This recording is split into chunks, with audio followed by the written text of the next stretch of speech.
With your videos, how much time do you wind up spending in the editing phase of it all? You know, that's something I keep meaning to make videos on. The tax thing, well, I took care of that with you today. Yeah. Video editing, because I've heard a lot of complaints out of a lot of people about video editing. So I made this video, then I spend an hour and a half editing each video. Yep. So I keep meaning to make a video on this and put it up. When I download the video from the camera, dump it to the computer, I index all the files by date, and I write a little sentence about what each video clip means. Yep. With the video name, the file number on it, because I don't rename the files. That takes too much time. Yeah. Then later when I go to edit the videos, I already know what each clip is. So for like the hobby room updates, I start with the first hobby room update. I open it for the second one. I delete the video clips, put new video clips in, and just change the title. Right. And I've already got a list of what the clips represent. So I just pick them out and stick them in there. So it takes me like maybe 10 minutes Well, that's a quick, easy way. to edit the video together. Because I already know which clips I'm grabbing because they're already labeled.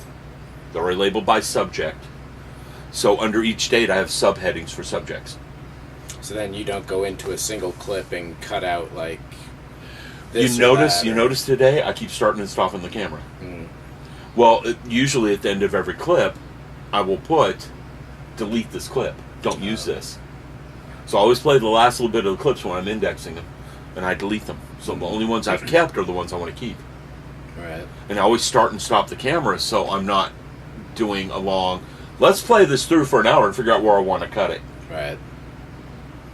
Yeah, a lot of times what I'll do is I'll just let the camera roll, and if I, like, say, screw up a sentence that I'm trying to get across, You'll just re-say it. I'll just re-say it and then do a cut there later inside of the big You clip. see that on a lot of YouTube channels where the person's jerking around but they got a smooth commentary. Yeah, yeah. Because they're just cutting out, they're just stopping a sentence. Then they're stopping a sentence, and then they say it correct. And they get rid of the two stop the sentences Yep. in video editing. Not me, I just start over and delete the whole clip. So if I've got a 10-minute speech, I delete the 10-minute speech, the whole clip, and redo it. And what I've learned is that over time, so I did a 10-minute speech, the next time I redo it, it's 5. Right, yeah. I've seen that too when I'm marketing. It gets shorter. So it's better for them anyhow. Yep, And I wasted 10 minutes, but I'm not wasting any time editing. that makes sense. So when I dump the camera memory, there's 15 or 20 clips. But I just throw them out and weed them down to like 10. What I'm wind up doing now is I'll do big master clips, then do a big dump at the end of the week or the end of the month, turn that all into a single timeline of 12 hours long, Right. sit through it, chop, chop, chop, chop, export that into another thing where I add the graphics, and that's all the same like you, where you're dropping things in. Right. Drop stuff in, put the new graphic on, change the length, make sure all that works. But even then, that has gotten so tedious for me that it's keeping me away from shooting any video in the first place. And that's why I do what I do, because there's no tedium. The only tedium is indexing the clips. Yeah, that makes sense. And it doesn't take that long because I play the first bit of the clip to see what it is, fast forward to the end of the clip to see if I said delete. And if I said delete, well, I just delete it and go on to the next clip. So even then it doesn't take that long. It's not too bad a way of doing it. Because I didn't want it to be tedious. Yeah. And I think that's what kills a lot of YouTube channels, is they realize it's work. And they're not sure how to do their video editing. Like those people with 200,000 subscribers where they're cutting all the time. You know they've got an hour-long video they're reducing down to 10 minutes. With all their retakes. They're still getting lots of views at it too. Right. So I would rather just make a long clip with no retakes. Yeah, that makes sense. And just keep going until I get it right and just delete all the bad clips. You're still spending the same amount of time making the video, if you think about it. Yep. And the other problem is, and I'm sure you've encountered this, the way you do it, so you got an hour video, but you want to delete off certain sentences and stuff. You're going to forget where those were. That's why you have to play the entire clip. Yeah, it is. In some cases, I can look at the audio track to see where all the waveform is happening, so I can go and make a slice here, slice there, so that helps out a lot in speeding things up. Right.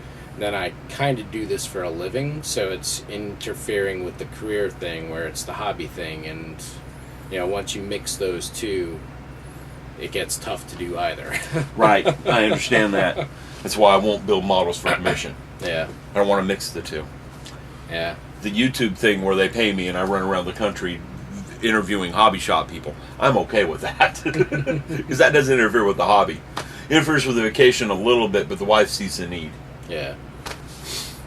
So, yeah, there he goes. He's taking a chomp. He's taking a chomp again. See, these I did spray black beforehand. This was after I learned your idea. Right. And you probably don't have any color bleed through them.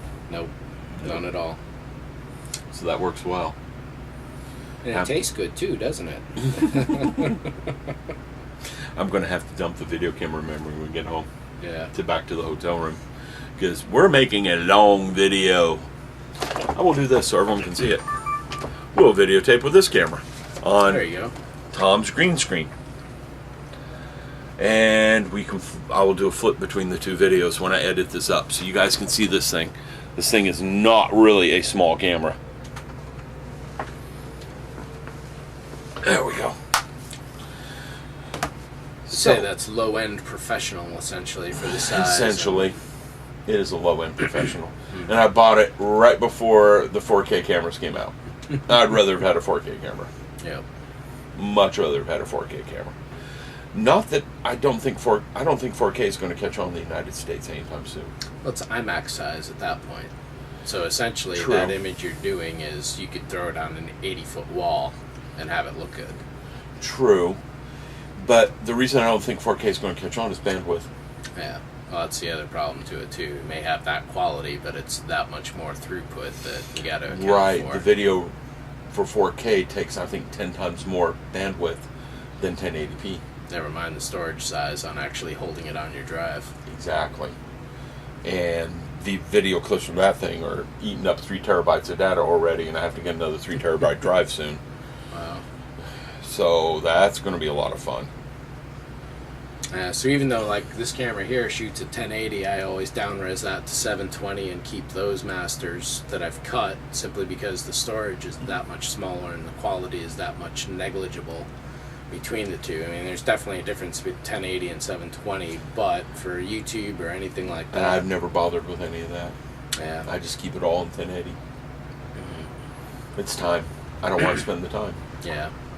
If I had a way of batching them, where I just select all the clips and say, do this, I just export it 720. I don't change my masters. Those are all still 1080. But when I export everything, I down-res it then, and then after a while I delete all the masters and just keep the... Gotcha. See, I haven't done any of that. I've kept all the masters. From when I first started. I have every clip from when I first started with this camera. Wow, nice. Now, the camera before this, I don't. And it's eaten up almost 2 terabytes of space. I've had several drive crashes in the meantime, so a lot of my original stuff has just gone to the ether. And I haven't had any drive crashes. Cross your fingers, cross your fingers. Yeah, see. Although I used to mess with mirroring. Yeah, I've got a RAID 5 going on. Yeah, RAID. Mine. There we go. I used to made with RAIDs. And I quit.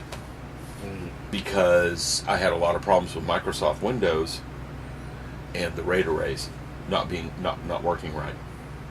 Could have been the drives themselves, but that's a technical thing. That No, it was Vista. Yeah. It was Vista, never mind. Yeah, I'll have to say it's Vista. Bad taste in my mouth. Very bad taste in my mouth. It's like sucking on a can of lacquer thinner. Doesn't do your body good. Yeah, I've got Win 7 Pro on that, and then 4 4-terabyte drives in a RAID 5 to give me 12 total, which I'm eating up 7 or 8 already. Way more than me. Yeah, but you use that for work. Yeah. You're going to eat up a lot of disk space for your work. Yeah. I don't. Mine's just that. I've got a 3 terabyte drive and a bunch of 2 terabyte drives. They're all single drives on my computer. Yeah. And I do keep a copy of all my clips for YouTube on a separate drive. Good idea. So if my masters all die, but the problem is all my masters from that camera are on there too, all my family photos and stuff. Yeah, I need to correct this issue and start backing that stuff up. Because that camera eats up a lot of space too. I believe it. That every photo taken with that 7D is at least 10 megs. Because I'm having it shoot in both RAW and JPEG. Okay. So I'm keeping both copies. Don't know why I never edit in RAW. I never edit the photos. Anytime I put a photo up, it's just what I took. I don't have the time to learn how to edit the photos. Right. Because there's a steep learning curve learning Photoshop or anything like it. Yeah, definitely takes some time. Yes. So I just don't bother with doing touch-ups or anything. I just take a photo. If I like it, I keep it. And I've been blessed with some very nice photos. And here are a few YouTube channels that might interest you. As always, the Scale Model Addict.